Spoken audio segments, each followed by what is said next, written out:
I want to show you guys how easy the Scorpion lock operates one-handed. Opens like every other knife. Now the back half of the frame, there's an actual, there's a compression spring back here. So it's always keeping this, we call this part the yoke or the upper, spring driven down in there. So to unlock the knife, all I have to do is hold the yoke and push the blade away. This is my EDC knife. It's extra loose. But you know, that's it. What's going on, guys? Welcome back to the Knife Box channel. So tonight we got a really cool knife to talk about. This is something that borderlines into the custom to mid-tech level, somewhere in that neighborhood. This one's kind of got a gray area, but it is very personalized. It is a one of a kind, and we'll talk more about it. If you guys aren't familiar with the knife that's in front of you, this is the Demko AD15 MG. So this is the first generation when they started out with the S35VN steel. The blade length is, the blade stock thickness is, the cutting edge length is,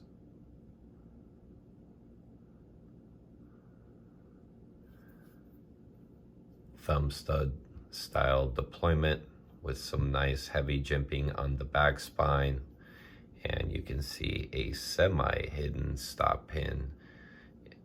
Well, we'll talk more about the pivot design on this really unique knife right here.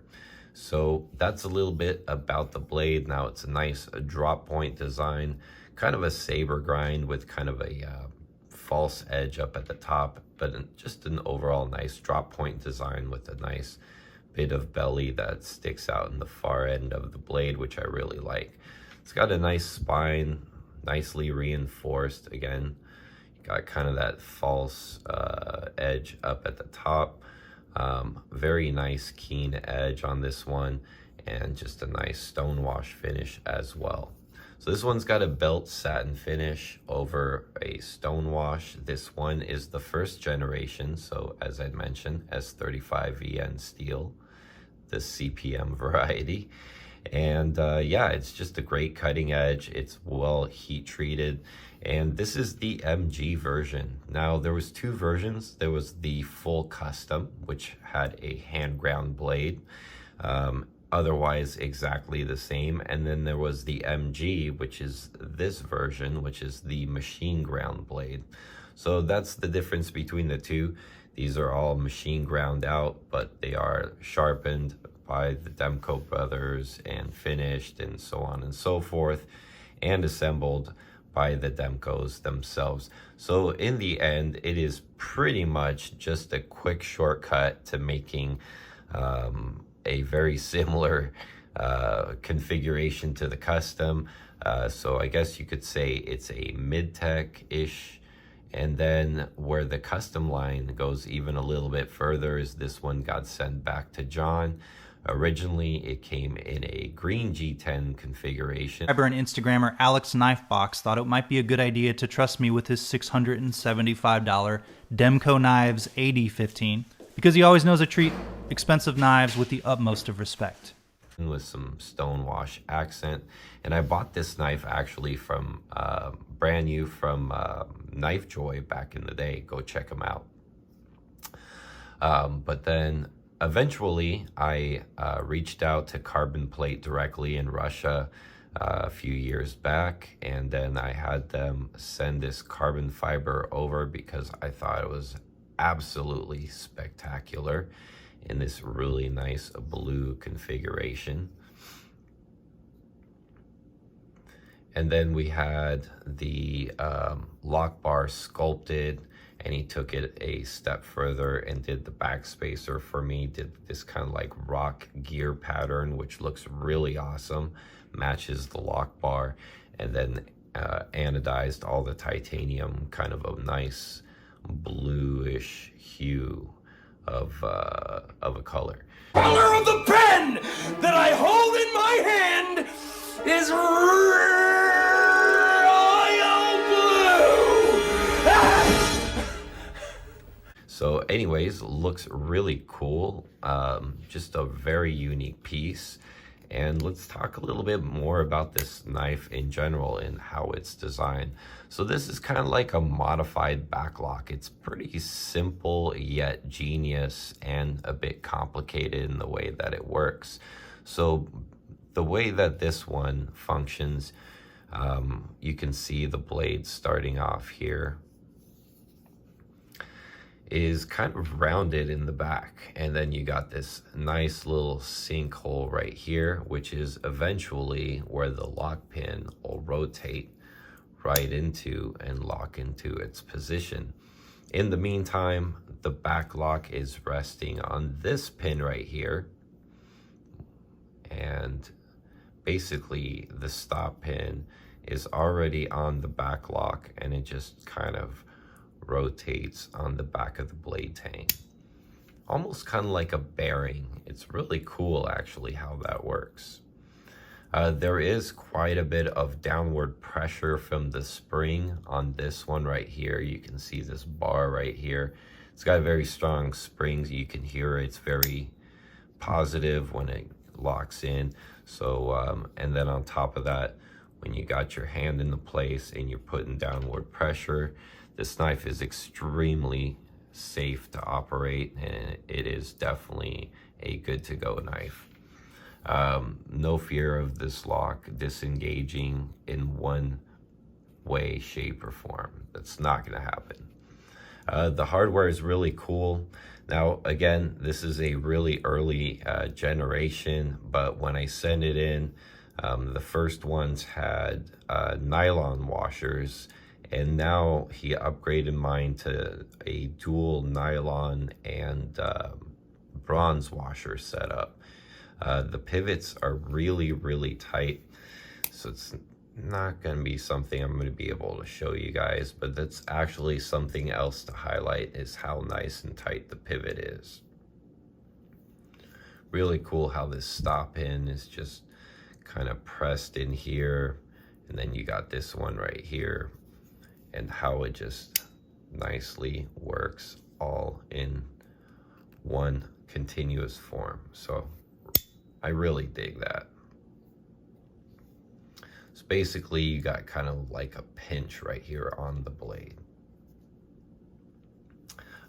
Nice finger flare at the front to allow this to be comfortable, but you do have a forward finger choil that is very functional and allows your thumb to land right on top of the jimping. So you can actually hold this and make it controllable like a reasonably sized knife because of that forward finger choil, or you can hold it back here like a traditional knife and just have a little bit more reach. It's really comfortable either way you hold it. So I really like the overall design. One thing that really contributed to that is these scales. These custom scales that John did for me just really kind of changed the overall ergonomics, because these are heavily contoured compared to kind of the flat scales, that the flat G10 scales that came on it before.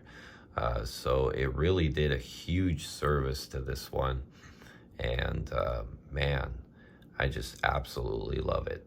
The clip is reversible, as you can see on both sides. It does have a lanyard loop that you can loop all the way through the back spacer and everything on the back side, and it doesn't disrupt the overall look of the knife. Now, it's not a classic style handle because you got this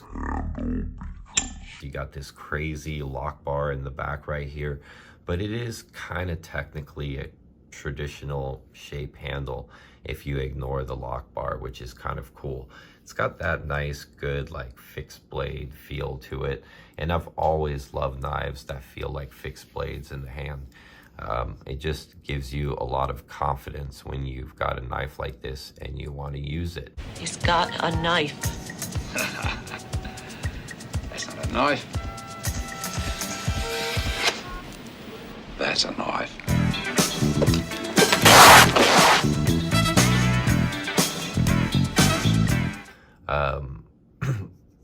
As far as the disassembly and servicing one of these, Honestly, the whole time I've had it, I've never really had to service it. It's nice and smooth, deploys nicely. I do oil it just to keep it there, but I haven't had to do any disassembly whatsoever. So very nicely constructed knife, very smooth. You do have to give it, you know, it's not a knife. It's not a knife that you're gonna have to baby. You can't operate it that way. You might even cut yourself if you do. You just really gotta kind of manhandle this knife. That's just kind of the way this knife is designed to be operated. Now, this modified back lock here is called the Scorpion lock.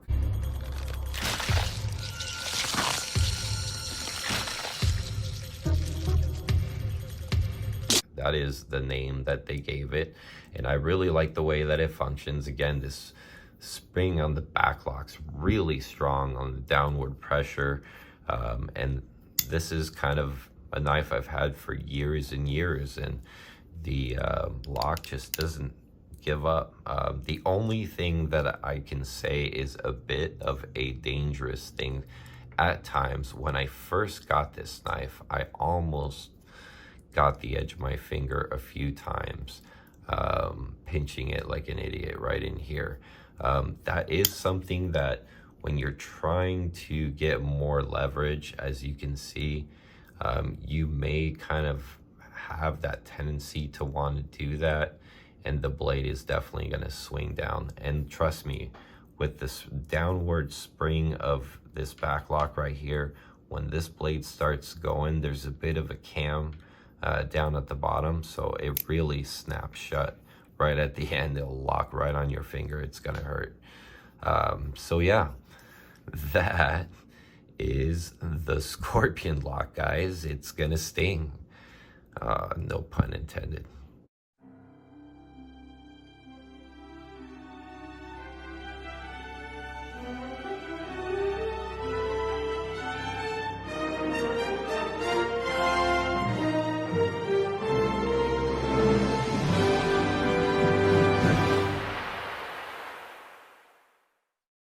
No, there was definitely a pun intended. So yeah, over the years, I've just really liked the Demko knives. So let's do some size comparisons here and wrap this thing up. Here, I brought out the latest one, the Shark lock, actually. This is the 80-20. I'm only missing the 80-10. But yeah, another one of Demko's knives. As you can see, they definitely do this really cool kind of ergonomic handle, but this is more actually the exact, actually now that I think about it, it's the exact same material that was on this one prior to modifying it, same color and everything.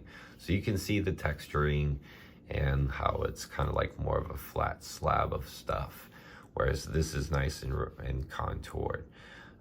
So very special AD15, kind of a one of a kind. I haven't seen any other out there that's been as modified directly by Andrew himself like this one. Just a super cool knife. Let's bring it out next to a Sebenza, a large one, because I think that's more comparable.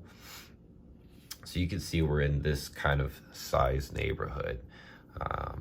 Let's just bring out a little guy because it's fun. Let's bring out the Penguin. All right, here is the Penguin, guys, the QSP Penguin. Hello? Hey, my name is not Oswald. It's Penguin. I am not a human being. I am an animal. So there's some size comparisons for you guys. Let's finish off some handle specs. Get these other ones out of the way. So as far as the overall length, this guy is. As far as the handle thickness, this guy is. You can kind of classify this as a medium carry clip. I would kind of actually consider it a deep carry clip. It's definitely an ambidextrous knife. but just being that the lock is so strong, I'm gonna stay with my right hand. I'm a little bit more comfortable with this one. So anyways, hope you guys like this really cool knife to take a look at tonight. I've had this for many years and I've really enjoyed it, and I hope that they bring these back for an MG run or two. Anyways, that'll do it for me. We'll see you guys all on the next one.